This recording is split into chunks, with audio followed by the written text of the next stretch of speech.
welcome back to Coffee Prayer and Foster Care. If you are new to this channel, please like and subscribe so you can keep up with everything that we're doing.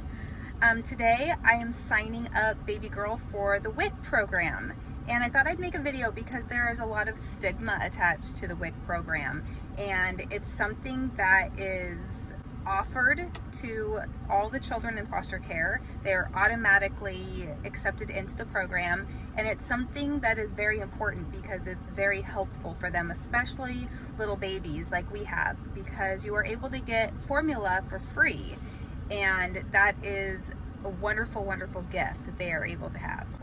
So I thought I would bring you along for the process and kind of show you what this whole thing entails and what you would need if you had a foster child that you wanted to sign up for WIC, and just how everything works. With COVID going on right now, I'm not sure how that's going to change things. I know typically that we would have an appointment and go into the office and sit and get everything worked out. I'm not sure if we're going to be able to go in, so I will let you know.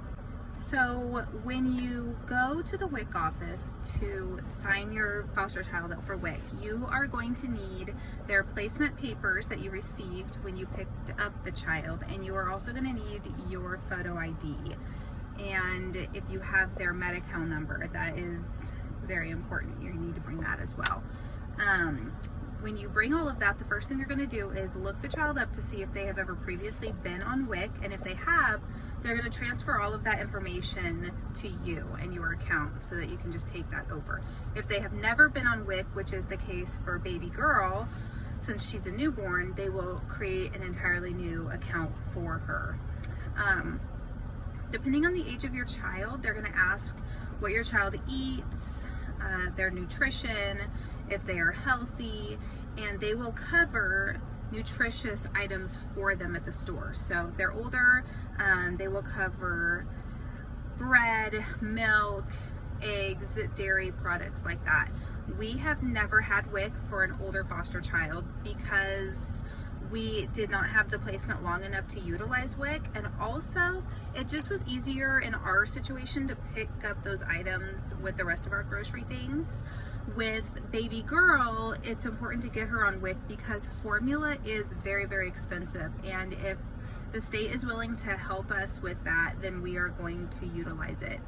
Although we do get a stipend for foster care, we do have a lot of things coming out of pocket for the baby, like clothes, diapers, wipes, formula up until this point, and also child care if we still have her when I go back to work in the fall.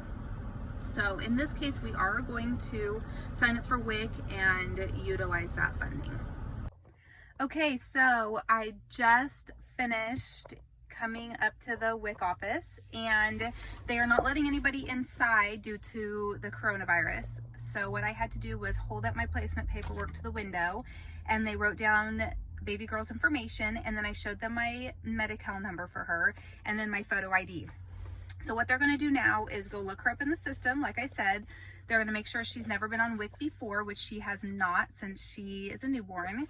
And then they're going to get her into the system. They asked me to come wait in my car, and they will be calling me on the phone while I'm sitting in the parking lot to complete everything. Since I've already had babies on WIC, I already have a card on file with them. So what I'm assuming they are going to do is just change the information on my card that I have for my app on the phone.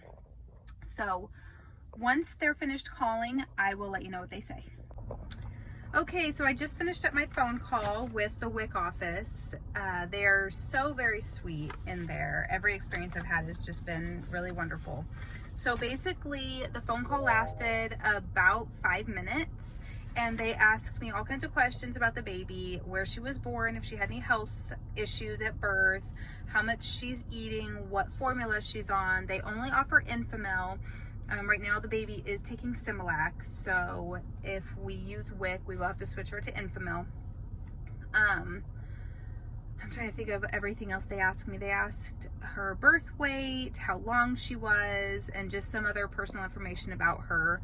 I only give them information that I feel is important to her nutrition and her health. I don't give out personal information about any of our foster placements. So also, since I already had a card on file for WIC, it was much faster than it was my very first visit there. Typically, you would have to watch a video that explains how WIC works, what is covered under WIC, and how to use the app on the phone.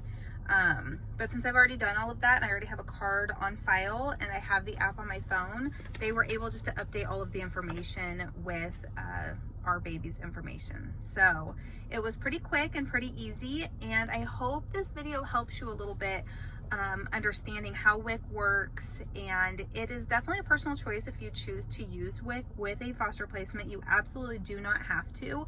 Like I said, with older placements, we have not used WIC. We've only used it with babies to help cover the cost of formula.